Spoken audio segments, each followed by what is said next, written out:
Hi, this is Corinne Saunders with Outer Banks Insider. Welcome to our third episode of Down the Road, where we interview community members who live down the road from you. This show is sponsored by CMG Home Loans in Kill Devil Hills, North Carolina. Our subscribers get early access, so to become a subscriber today, to view this and all of our exclusive local reporting, visit www.outerbanksnews.org. Just as a warning to our viewers, this content is more suitable for mature audiences. We will be discussing rape, murder, genocide, and other topics such as that. I'm here today with John Railey. He is an investigative journalist and author, and he has a new book coming out that is about a murder in Nags Head. So John, thank you for being on the show today. Thank you for having me, Corinne. Very excited to learn about your new book and in general. So to get started, can you just give us a brief history of where you grew up and your background that led you to becoming an author? Yes, thank you. So I grew up in Nags Head and in Southampton County, Virginia. And my parents were both big advocates for social justice, and my father was a defense attorney. And so from an early age, I was going into prisons with him to visit clients and going out in the country to interview people. And so that led me, I figured, he wanted me to go into law, but I figured out that journalism was more what I was interested in. So I started out at the Suffolk News Herald, and then I went to the High Point Enterprise, and I worked my way up to the editorial page editor of the Winston-Salem Journal. And in our business, as you know, it's not a question of if you're going to get whacked, but when. And so I got downsized in 2018 and started figuring out what I wanted to do. And I do some work investigating mitigating factors for the state on a contract basis in death penalty cases. And I do some freelancing and public relations. But the main thing I do now is just having a ball writing books. And so I started out with one on the Lost Colony murder case in 1967.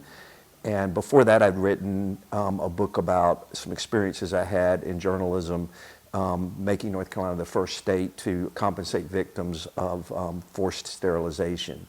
And then my second book was the Lost Colony murder case. And then my third book was Andy Griffith's special relationship with Manio. My fourth book was about a murder in Manio in 1990, Stacey Stanton. And this one coming out in May is about a murder in Nags Head in 1993, the Carolinian Murder at Nags Head, the Janet Siclari Story. And this one was very personal to me because it happened about four cottages south of our old family cottage in Nags Head. And so where Janet was staying at the Carolinian, she could have looked out her third floor oceanfront window and seen our cottage and vice versa for us. Wow. Yeah. And so in general, how do you choose the topics for your books? I work hard and I have a certain amount of luck, and that's all good. And I also I'm kind of a mystic, and I really believe that things happen for a reason and come to you, and I have to believe in it. And this one, in the sense that, I've always been fascinated by the evil that lurks in people's hearts, and how's that controlled, and how does the law react. And so that's kind of led me to these books. I'll take a break in between them because it is dark stuff. And that's what I did between the murder books with that Andy Griffith book. And after this one, I'm working on one on Aycock Brown, the legendary Outer Banks photographer. Because to do these stories right, you've got to look at the crime scene photos. And I would never put those in a book out of respect for the victims who I come to know. But I have to study them to know the case. And that stuff doesn't leave you. Yeah, absolutely. Mm-hmm. Yeah, whenever I cover murders, it's the same thing. I don't run any of those photos, just the photos from the court. Yeah, exactly. To back up a little bit, you went to the University of North Carolina at Chapel Hill. Mm-hmm. Tell me about what you studied there. Beyond beer drinking? At first, before that, I spent a year at UVA because my father had gone to law school there. My brother went to undergrad there. But I am a coastal person, and mountains are not freedom to me. I feel like they're caving in on me. And so after the first year, I transferred to Carolina and loved it. I majored in English there. I wish I'd have worked at the Daily Tar Heel, but I was just, as they used to say in the 70s, finding myself. But it was great to study English there, and of course English is a great background for journalism. And I had some legendary professors like Lewis Rubin, who's a great Southern author, and that was Southern literature, and then Beverly Taylor for Shakespeare, and they were two of my only A's in those classes, so I'm real proud of those. And that Southern literature and Shakespeare, I mean, everything's good writing to me goes to the King James Version. I don't believe in any literal interpretation of the Bible, but I just like the writing of it, and Shakespeare, and all else comes from that, and Mark Twain and Melville and Poe. And yeah, absolutely. So it helped to form your love of literature and writing. Yeah, and then reading in cold blood, coming up Capote was a major influence. That was for me as well. Yeah, so good. And Jerry Bledsoe has been kind of a mentor to me, and so was William Styron, the great novelist from Virginia. Right. And so then during your time at the Winston-Salem Journal, you became the editorial page editor. So what were you doing there? Gosh, trying to balance everything. But mainly, so I would write a weekly column and write editorials. And by the time I had worked my way up to that position, I had worked on stories as part of an investigative team on North Carolina's forced sterilization. And as I became editorial page editor, I took that on and just started pushing to get for North Carolina to be the first state to compensate victims of forced sterilization. And it was like a 5-year fight, and I had to constantly balance with my publisher. He's saying, "You think you're going too far? When are you going to stop this?" And even friends and some family members were telling me, maybe you need to back off of this. But I just felt like I got to know these victims, and I felt like no amount of money was ever going to replace what they lost. But that's the way we settle scores in this country. And while I was working on this, our military inadvertently killed several Afghanistan civilians. And within a week, their families were compensated with $50,000 each. But it took 13 years to get these victims right here at home compensated. Right. And so that book was called Rage to Redemption in the Sterilization Age, A Confrontation with American Genocide. And that came out in 2015? Yes. Right. And so that was kind of during the time you were still at the Winston-Salem Journal. Right. And you were also working on this book. How did you connect the dots with American genocide and the sterilization program that North Carolina became infamous for? Through War Against the Weak, Edwin Black wrote that, and he became a good friend and a supporter and backer, and he'd studied this worldwide. And I moved very carefully about using the word genocide. But he said there's, and this is true, by one definition of the UN definition of genocide, when you try to erase a body of people, which was what they were doing with this. Right. And they were specifically targeting African Americans. Right. It started out in the early 1900s, the junk science of eugenics, and all these things about bettering the race, like breeding horses. And there's even a reference to it in The Great Gatsby. But really it was about money, and it was about, it rises up in the Great Depression. And at first it was an equal opportunity hater. It was going for poor whites, Indians, and poor blacks. But by the 1960s, it was almost totally against black women and girls. And this is while Terry Sanford was our governor, who was a legendary progressive for the South. And he knew what was going on and didn't stop it. And he was a friend of my father's and one of my heroes, so it was hard to grapple with that. Right, and the program went through the 70s. Yeah, it started dying out with as birth control kicked in, so it died like a silent death, like in 1974. You wrote specifically about Miss Ramirez in that book. Tell us about her and what she went through. Okay, so this was another kind of serendipitous, mystic part of it that, so our team was Kevin Bigelow, Scott Sexton, Daniel Deaver, and Ted Richardson, and my job was to track down victims to put a face on the story. And so just worked old phone books, worked sources, and I found that two of them were from right in this area. They were both, one was from Edenton, or actually Windfall around Hartford, and the other was from Plymouth. And these two women, now Cox Ramirez and Elaine Riddick, were right across the Albemarle Sound from each other, but had never met. And they were both sterilized in the 1960s as young women, and then they were both living in New York, part of the diaspora. And in the early 70s, they got with, the ACLU took on their cases and sued the state of North Carolina with the backing of Gloria Steinem and Ruth Bader Ginsburg. They lost the cases.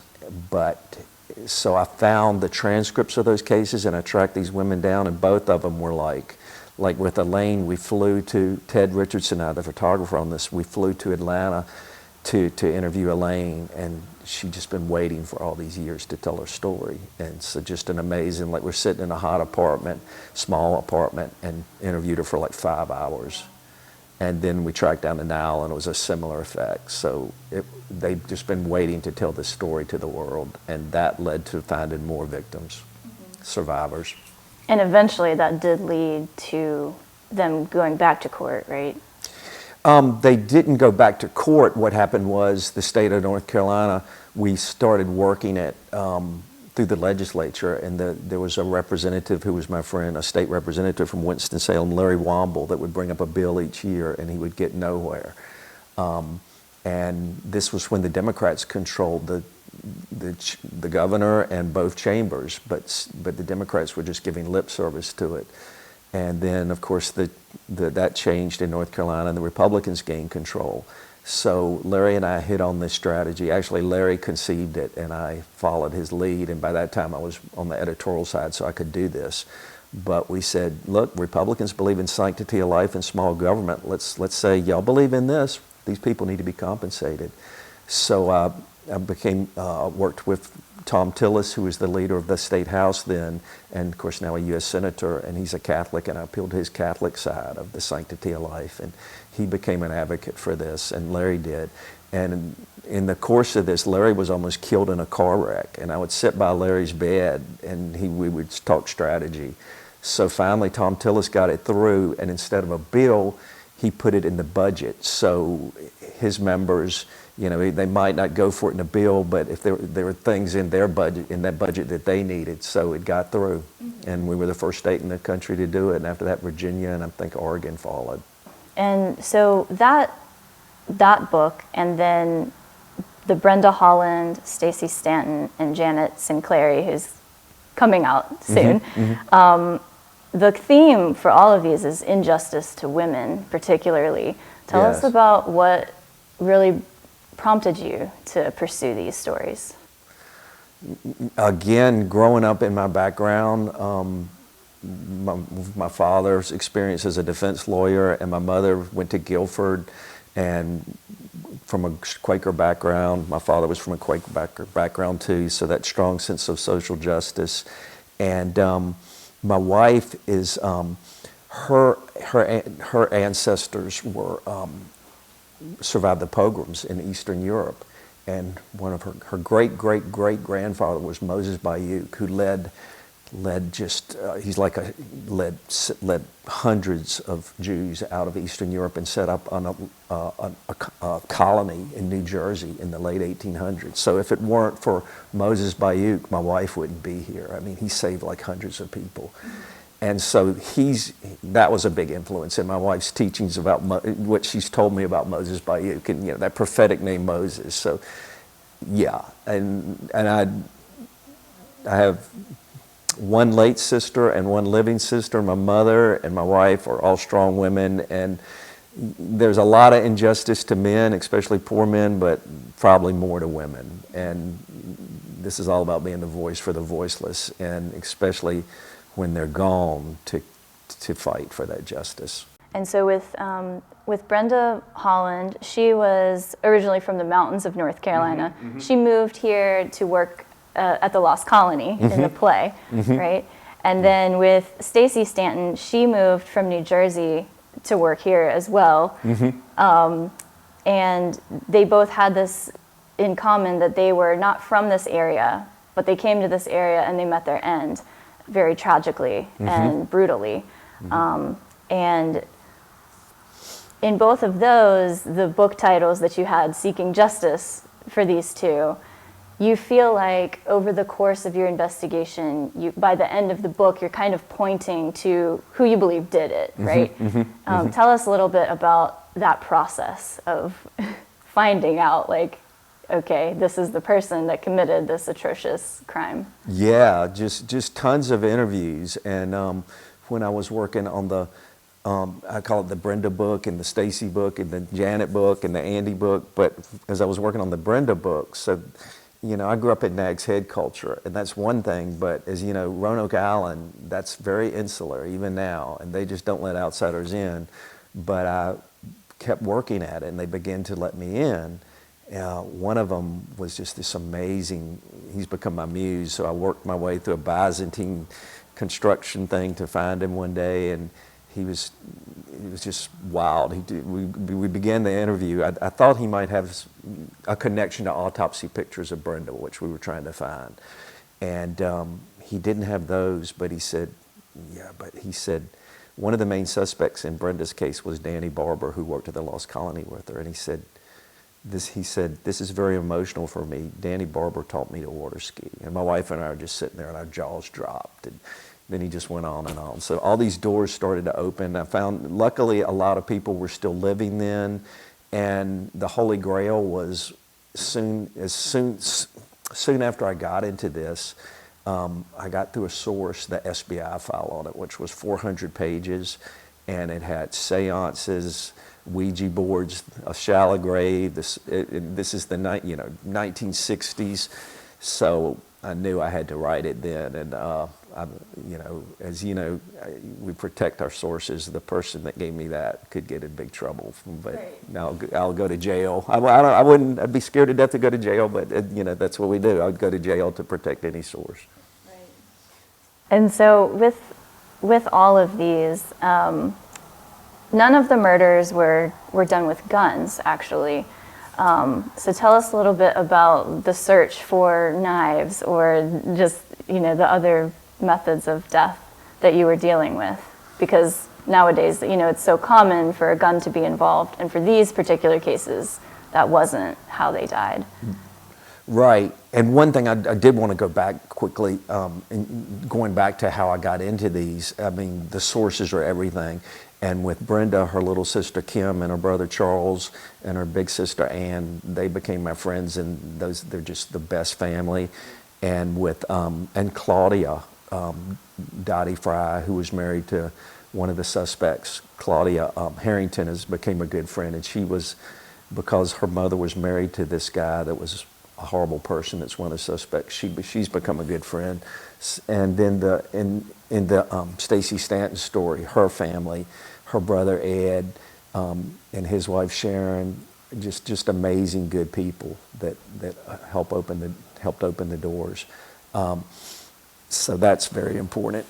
But so on weapons, so yeah, it was very interesting that these weren't guns, and for forensic evidence, of course, nothing's good about it, but you would have a lot more to work with a gun crime, because you can trace bullets, you can trace rifling, you can trace serial numbers if you find the gun. But with Brenda was strangled, ligature strangulation, and Stacy was stabbed, and neither murder weapon ever found. And so real hard to get the forensic evidence on that. So the pathologist on Brenda, he determined that based on the markings on her neck that it was ligature strangulation, and with Stacy, based on the cuts, and there was a box cutter found at the scene, not the blade, but I think it was an empty box cutter, but they determined that a box cutter could have caused those wounds. And with the current one, Janet, that they never found that murder weapon either, but they determined some type of knife. Yeah. Right, yeah. And so here on the Outer Banks, we have this public image of being this family-friendly, very chill, laid-back area where it's almost boring because there's really not much to do for much of the year. And then in contrast to that, we have all of these brutal murders over the years where instead of being kind of one-offs, as you point out, in the new upcoming Janet book, that there's a long line of such violent acts here dating all the way back to the first Europeans who ever set foot here and actually beheaded Chief Wangina. Tell us about this kind of contrast of going back and forth to the very worst of this very beautiful place. Yeah, well, gosh, I mean, we've always, we like to think of ourselves as this benevolent country, but we've always been very violent. And yeah, on Roanoke Island, going back to the Lost Colony and the treatment of the Indians and dragging Manio and Wanchese over to England, and you know, Manio's caving in and caving into the white man, but Wanchese always knew better. Right. Yeah, so that was fascinating to me. And then all these stories that right off here, like Theodosia Burr allegedly dies in the shipwreck off of here, and so as I put in the Janet book, Theodosia and Janet, Brenda, Stacy, they're all sisters in a sense of women that were met violent ends. Right. Yeah. So the Janet book is coming out in a couple months, right? Mm-hmm, mm-hmm. Awesome. And how do you feel about this release? Oh, I feel good. I mean, I'm OCD, and you know, there's a long editing process you go through, and it's hard to, you know, when you're writing it and you're alone with that book and the characters, it's so fun. And then that's your baby, and you're giving it to your publisher, and they exercise control over it, and you get into debates about what the title should be and about certain things, but you just, at a certain point, I go on to the next one, and that's why it's so fun to be working on the Aycock Brown book with Outer Banks author Nancy Beach Gray, who's just phenomenal. So we're having a ball doing that. When is your expected date for that one to come out? Hopefully May of 26. Okay, so Yeah. next year for that. Yeah. Very nice. And when your time at the Winston-Salem Journal ended, did you see that coming, or was it very sudden? Did I see the layoff coming? Right. Yeah, I mean, people were getting whacked all around us, and it was slow death, and so one day the publisher called me in and he said, you know, we love your work, but we want you to take a drastic pay cut and lay off your one employee in your department, or take a severance package. And I was already going like 60 hours a week, and without my one assistant, Mick Scott, just a great guy, I don't know, I would be going to 80 hours, never taking a break. So I said, and I knew I could take the hit better than Mick could, so I said, I'll take it, you know. And so it was scary at first, and but I started to figure it out. So I was lucky, and so in that period, that spring of 2000, this happened in February 2018, and I think it was in April I went to see a new movie about Ted Kennedy and Chappaquiddick, and I was going to write a column about that, a freelance column, and it hit me that, okay, so Chappaquiddick, as everybody knows, Ted Kennedy drives off a bridge with a young lady and basically gets off with a slap on the wrist, Mary Jo, and so I was going to just write about that. And then it hit me, well, around this same time period, that was 1969, we had this woman go in the Sound, and prominent people were involved, and it was big questions. And so I wrote a column kind of comparing the two. And in the course of that, I found Dottie Fry, who was still living, who was the former Register of Deeds, and she was married to one of the main suspects. And I talked to Dottie briefly, and Dottie was a little older then, and maybe a little bit senile, and couldn't remember much. But then I talked to her daughter Claudia, and Claudia and I started to work it together with Kim Holland, Brenda's little sister. And I was hardwired for this because I used to hang out with my father. My father was in World War II in the South Pacific with Billy Tarkington from Manio, who ran the Ocean House Motel in Kill Devil Hills. It was later Tanya's Ocean House, and the grass was always greener on the other side. My father would always want us to swim in the ocean, but we wanted to go swim in, we called him Uncle Billy because they were real tight. So we wanted to go swim in Uncle Billy's pool, and we'd take breaks and go sit in the air-conditioned lobby. And Uncle Billy would be smoking cigarettes, and this was the summer of '67 when Brenda died. And he would show us the Lost Colony program, and he said, that beautiful girl was killed. And then he'd turn a few pages over and show us a picture of Danny Barber, who was in the Lost Colony Choir, and he said he killed her. And, you know, I don't know why Uncle Billy's telling a 6-year-old this, but I loved it. And so it was only later when I get the SBI file and start studying, I realized at the same time we're sitting in that Ocean House lobby, that was also where the SBI agents had their temporary headquarters as they're working the case. And because Uncle Billy was kin by marriage to legendary Sheriff Frank Cahoon, and Frank Cahoon had a share in the Ocean House, so they housed the SBI agents there. So they were probably one room over. So, yeah, grew up with it. Yeah, definitely. And I remember my parents having the big old broadsheet Coastland Times out, and they'd be reading stories about Brenda. And yeah, so I was always haunted by it. Yeah. And how did it, what was the reception from the families when you did the Brenda and the Stacy books? Both families were very supportive. It was hard, but they were both very honest. And I always try to, you know, like if I have to go into hard parts, I say, you know, to tell the story, I don't sensationalize, but sometimes it's part of the evidence. And I say, this is not the best thing about Brenda or Stacy, but I have to cover this. And they were very understanding about that, which was great. Yeah. And then the Janet one is slightly different because many of the people in that particular case are still here today, right? Mm-hmm, mm-hmm. Tell us about how that was different.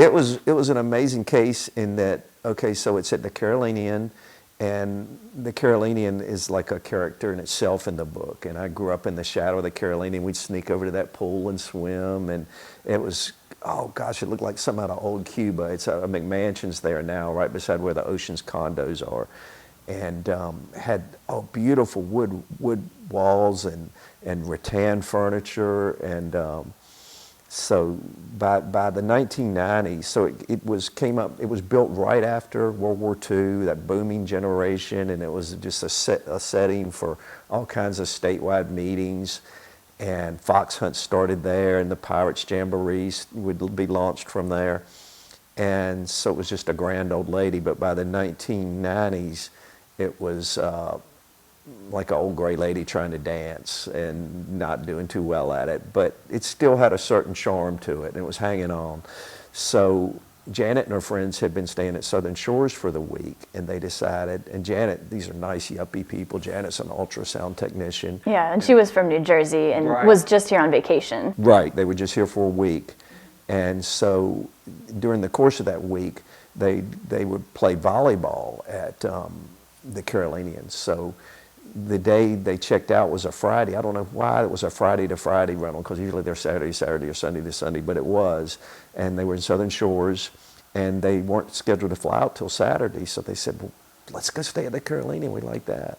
And in those days, of course, so they were flying out of Norfolk maybe around noon Saturday. And of course, in those days, pre-911, you could show up at the gate like 5 minutes before your plane and hop aboard. So that's what they were going to do. Had a great time. And they went to another fading icon of the beach, the Portico, that night. And Janet and two friends. And then the two friends leave. Janet comes home with gives a Carolinian bartender a ride home, who's having fights with his girlfriend. And she goes up to her room. She's staying in a room with her brother, twin beds. And she tells her brother, is kind of groggy, wakes up, he'd been asleep, and she just says, I'm going out and smoke a cigarette, or something to that effect. And then they wake up the next morning, and of course she's been killed right behind the Carolinian. And this is around 7:30, something like that. And she'd been raped and stabbed. And she was, the killer inadvertently cut her jugular, and it hit her voice box as well. So she's an ultrasound technician and knew exactly what she was doing. Survives for several minutes. Take the shorts that he'd ripped off her and holds the shorts to her throat and curls up facing north toward her New Jersey home. And she can't scream because her voice box is cut. So as I write in the book, others would rise up to speak for her. Yeah.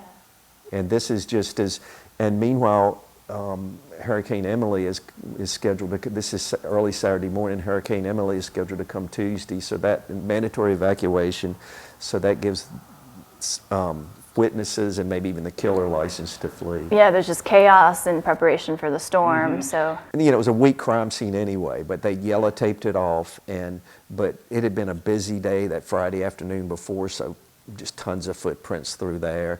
So, they had Janet and what she was wearing, and but the key was there were near the body were a pair of white Spalding tennis shoes, size 9, with a pair of gray socks stuck in them.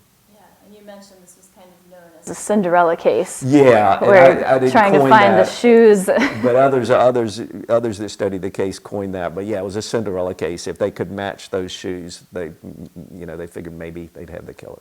And with Janet's case also, it was covered by CNN in the Forensic Files. Did any other case that you cover have that kind of notoriety? No, and luckily there's never been a book until mine written about Janet's case. And Forensic Files did a pretty good job, but I was able to get into a lot more granular detail than they did. With Brenda's, I was pretty much out there all alone. There've been a lot of newspaper stories, but never a documentary. And Stacy's had been pretty much the same way. Mm-hmm. And then the Andy Griffith book. And I would say about Stacy's, Delia D'Ambra from Manio, who does Counterclock, did a great podcast about Stacy's case. And Delia worked with me and was very helpful. Oh, excellent. And also Chris Muma, the lawyer for a man wrongly charged in Stacy's death. Right. And the Andy Griffith book, obviously Andy Griffith was not murdered. He he just loved Manio, right? And you did that kind of as just a palate cleanser, kind of in between all of these darker stories. Yeah, when they all intertwine, as you know, Andy's people in Manio are very protective even now of his legacy, and Andy was very private. And so as I was working the Brenda book and I started to gain the trust of a lot of Islanders, they would just be talking and they say, yeah, and that's when Andy was doing this. And, we all grew up, those of us who grew up in the 60s, everybody had a story about seeing Andy walking barefoot into the liquor store, because he did often walk barefoot into the liquor store. But unless you were on the inside in Manio, you didn't get an audience with Andy.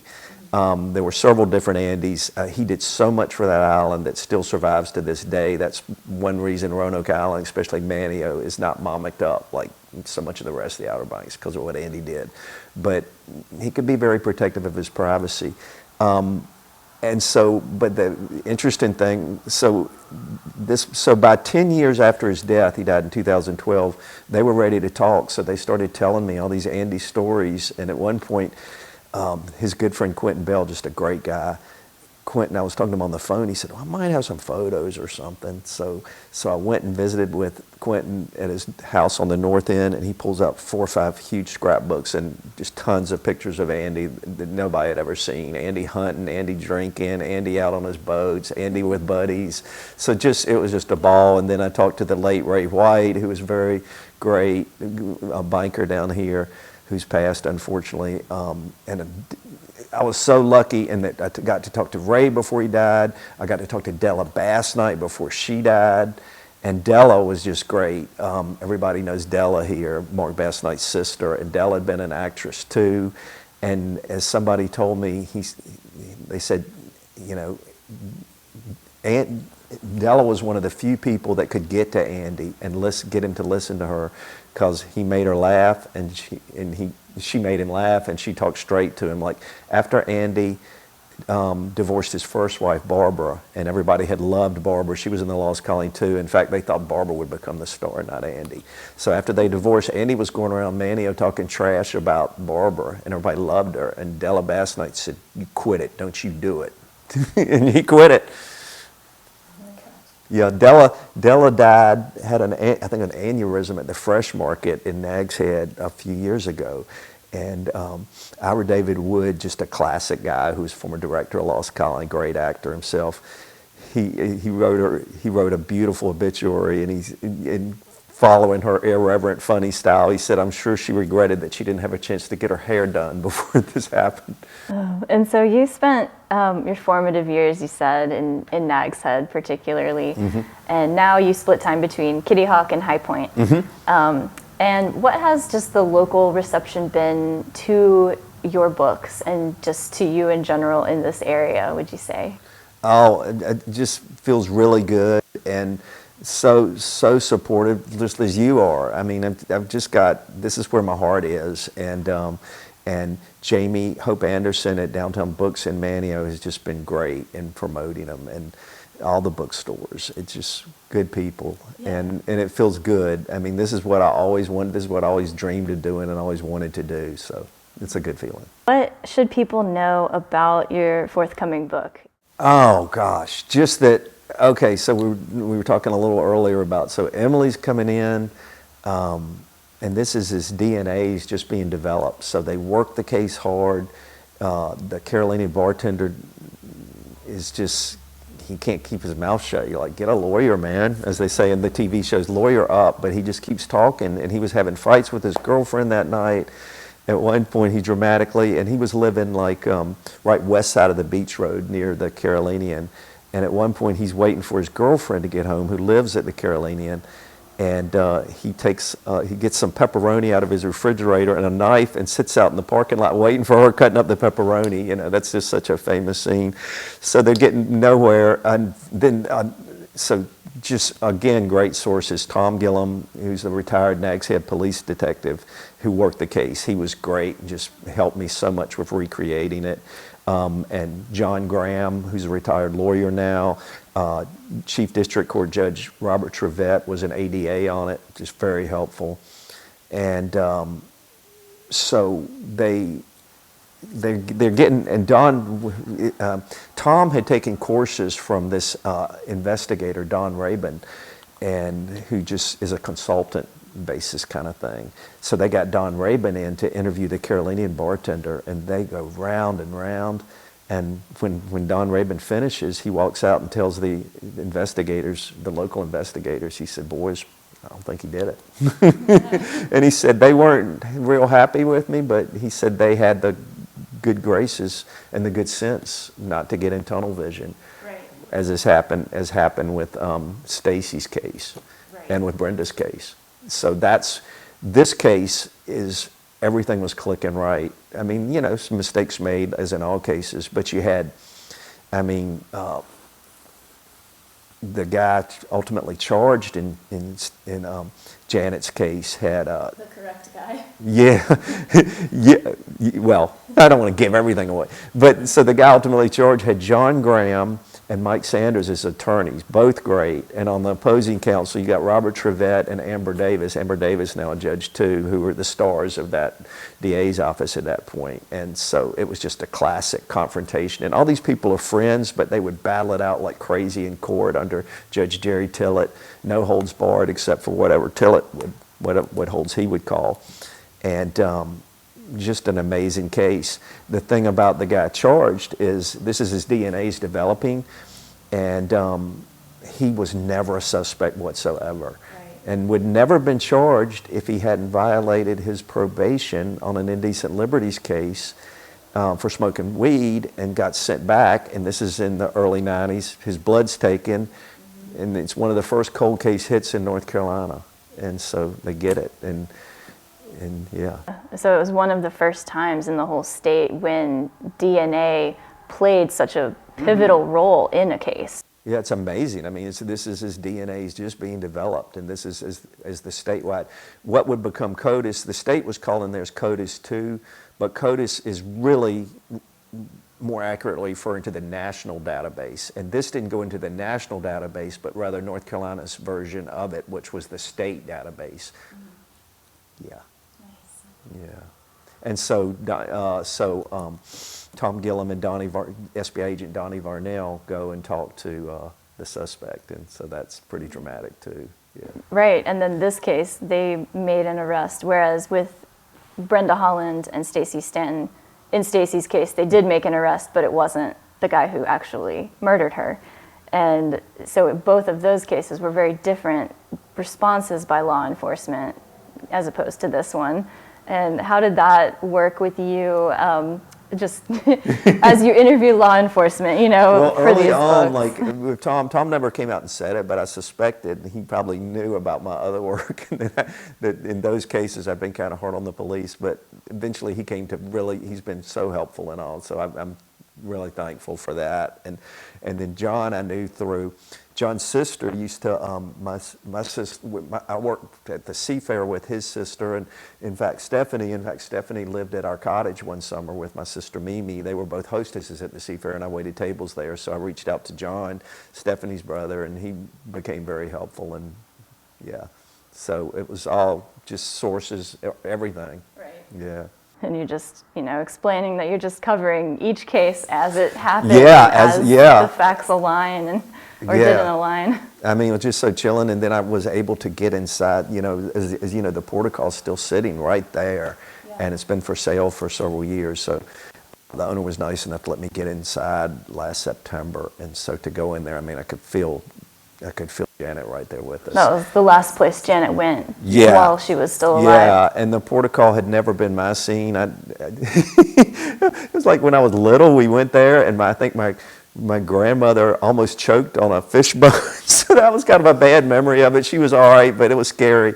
And then I went a couple of, once my friends, the Connells, this great power pop band out of Raleigh, played there, so that was fun. But otherwise, by that time I was kind of growing out of it, but if I was going to go out then, I would go to Kelly's, and Portico, I just didn't think it was on the radar, so I was kind of surprised they went there, and the Carolinian bartender was telling it was a cool place.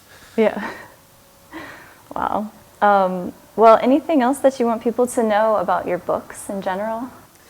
Oh gosh, just that they're available all over the beach, and especially Downtown Books, and I'm reachable on Facebook just under my name, and it's public, so, and you can private message me there, and I'm always accessible, and I'm thankful to you and to all my sources, and I really appreciate it. So, John, are there any releases or any in-person events that you're participating in coming up soon? Other than just spreading the word to friends at San Manomi's and other spots, I will be at Downtown Books for a signing in Manio. I think it's Friday, June 6th from 5:30 to 7:30, and then I'll be at PM, and then I'll be at Dare Day in Manio on Saturday, June 7th from 11 to 1 at the Downtown Books area. Absolutely. Thank you so much for joining us today. Thank you so much, Card. Thank you. And again, for all of our exclusive local reporting, you can become a subscriber at www.outerbanksnews.org.